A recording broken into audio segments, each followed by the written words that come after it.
Hello everyone, and you're welcome on my channel Har Ghar English. Now we will start the discussion of most important questions from gender studies. M A fourth semester students सभी focus करें हमारी आज की video पर, क्योंकि ये आपके लिए बहुत ज़्यादा यूज़फुल होने वाली है। जितने भी बच्चे प्रोफेसर राजेंद्र सिंह रज्जू भैया यूनिवर्सिटी से अपना एमए इंग्लिश लिटरेचर कर रहे हैं, तो उनके लिए तो ये वीडियो एक तरह से देखा जाए तो बहुत ही ज़्यादा यूज़फुल है और उनको सपोर्ट करेगी उनके एग्ज़ाम की प्रिपरेशन के लिए।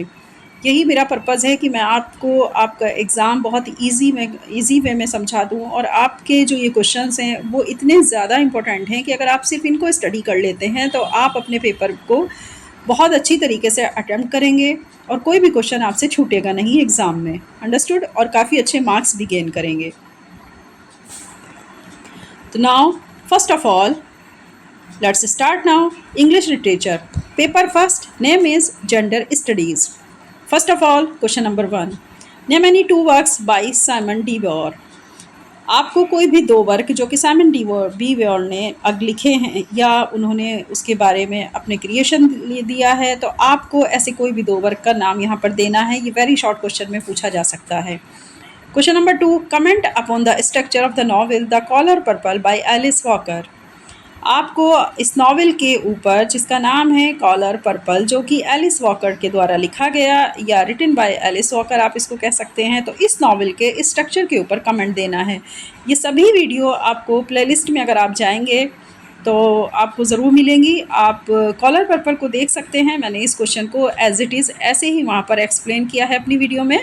आप जाइए यूट्यूब पर, हर घर इंग्लिश नाम का चैनल है, उस पर आप देखेंगे कि प्लेलिस्ट में आपको ये सारी वीडियो या इस तरह के सारे क्वेश्चंस देखने को मिलेंगे।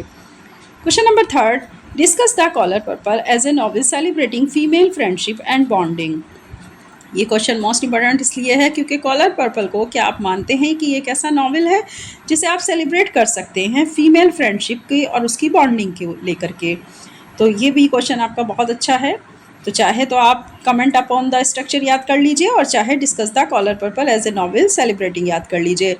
एक चीज़ और मैं बता दूं कि हमेशा ऑथर उसके वर्क पर फोकस करना चाहिए। क्वेश्चन का फॉर्मेशन क्या होगा, अगर आपने एक बार किसी ऑथर या उसके वर्क को बहुत अच्छे से लर्न कर लिया है तो क्वेश्चन का फॉर्मेशन चाहे जो हो, फिर आप उसका आंसर लिख ही देंगे।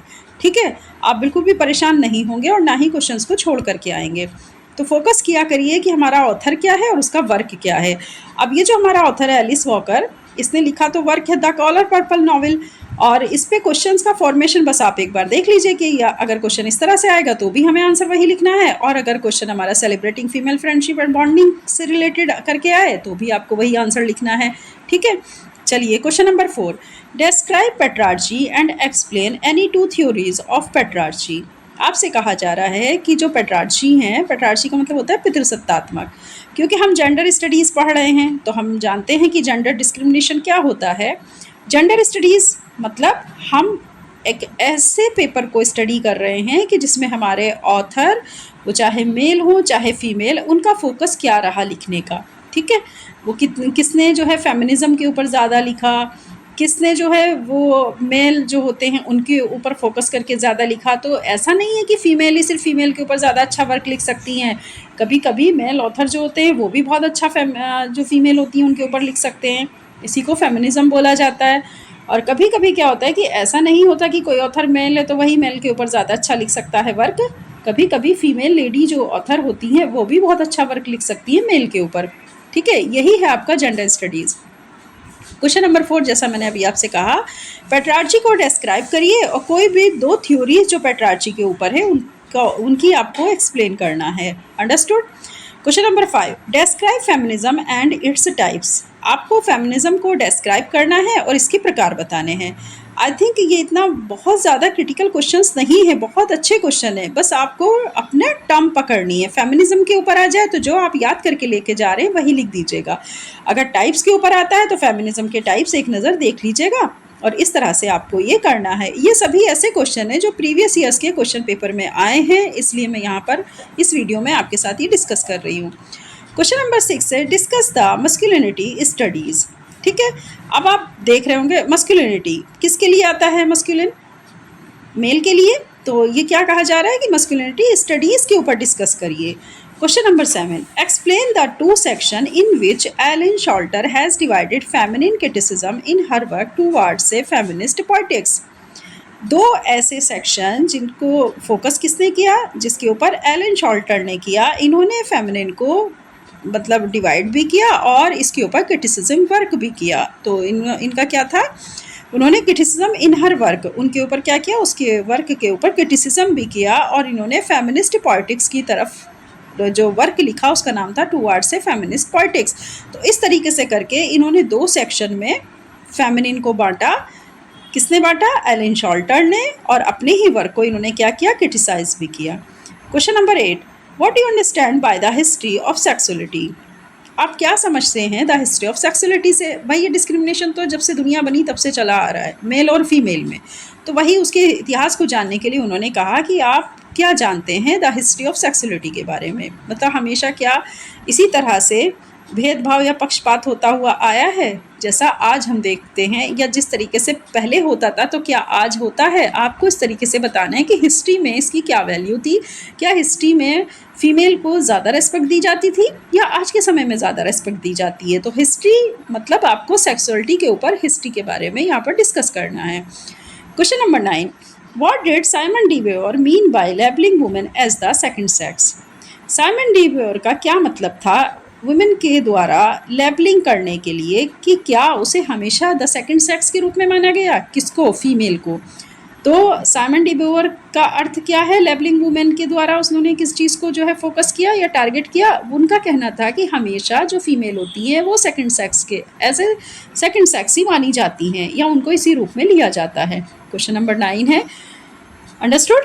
क्वेश्चन नंबर 10 देखिए, right the summary of the dance. ये राइट है बेटा, ये जो है थोड़ा मिस्टेक है इसमें, वेट नहीं है, राइट है। Write the summary of the dance of the eunuchs written by Kamala Das. Kamala Das के द्वारा लिखा गया the dance of the eunuchs, इसकी समरी आपको बतानी है। कमला दास आप जानते ही हैं, she is a Indian writer.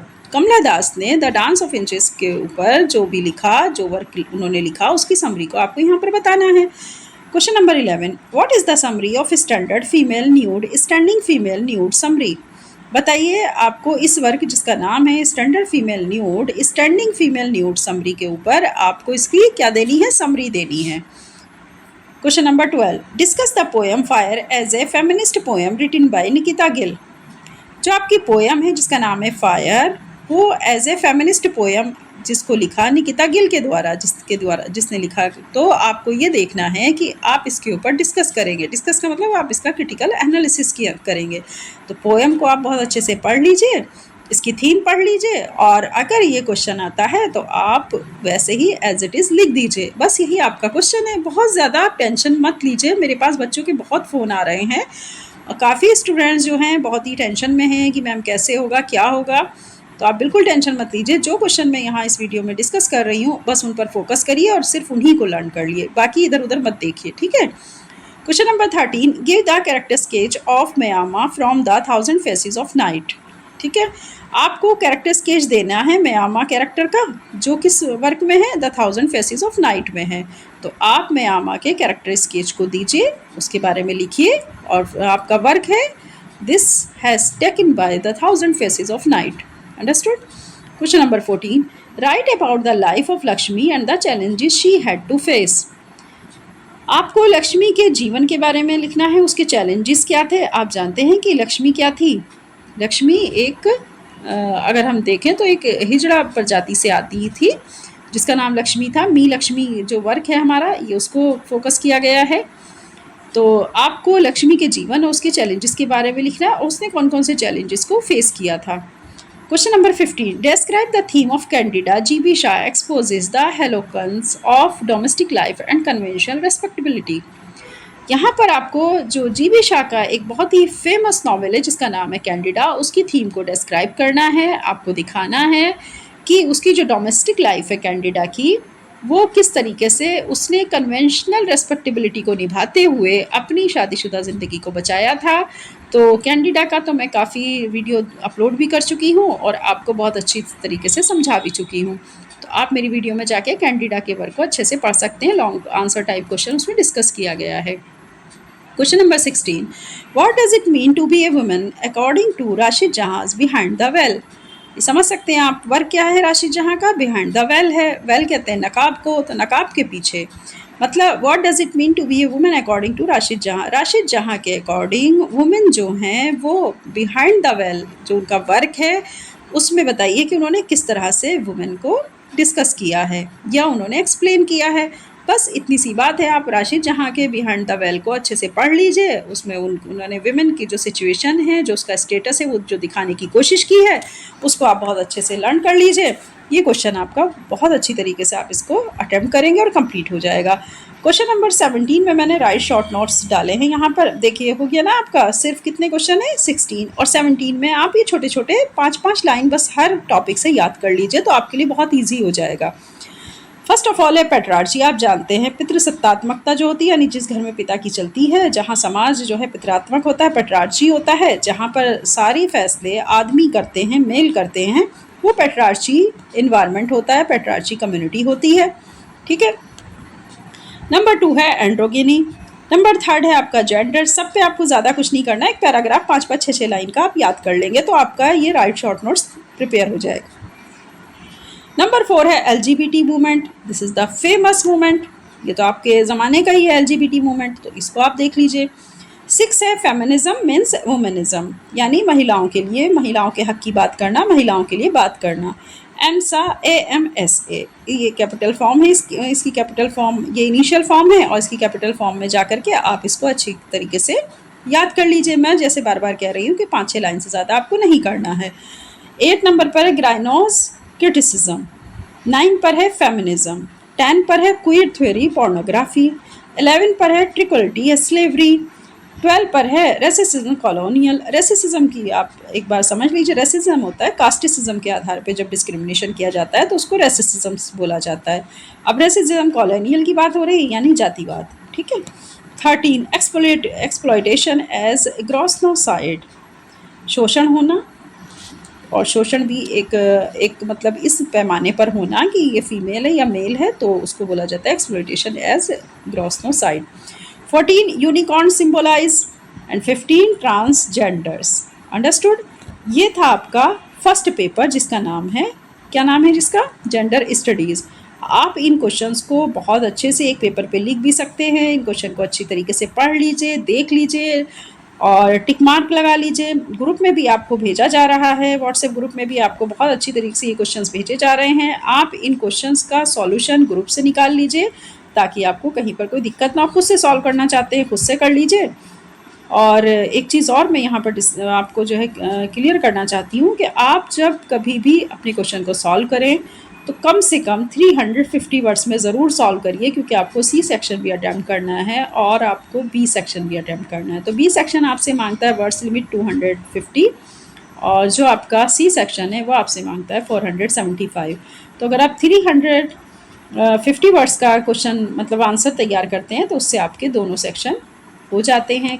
कम देखिए, ज़्यादा लिखने में कभी नुकसान नहीं होता, लेकिन अगर आप थोड़ा सा लिख कर आएंगे, कम लिख कर के आएंगे, तो उसमें आपको नुकसान हो सकता है, आपको हो सकता है अच्छे मार्क्स ना मिले। ठीक है। ओके स्टूडेंट्स, चलिए अब मैं नेक्स्ट वीडियो में आपसे पेपर सेकंड का डिस्कशन करूँगी, तो लगातार बने रहिए वीडियो पर और बिना स्किप किए पूरी वीडियो देखा करिए ताकि आपको समझ में आए कि क्या आपसे कहा जा रहा है और क्या चीज़ें आपके साथ डिस्कस की जा रही हैं। चैनल को ज़्यादा से ज़्यादा लाइक, सब्सक्राइब और शेयर करिए ताकि जो बच्चे सेल्फ स्टडी कर रहे हैं वो भी हमारे चैनल से अपने देखा जाए तो थोड़ा सा हेल्प ले सके और अपना स्टडी को स्ट्रॉन्ग कर सके और अच्छे मार्क्स गेन करें। Okay, all the best, bye bye.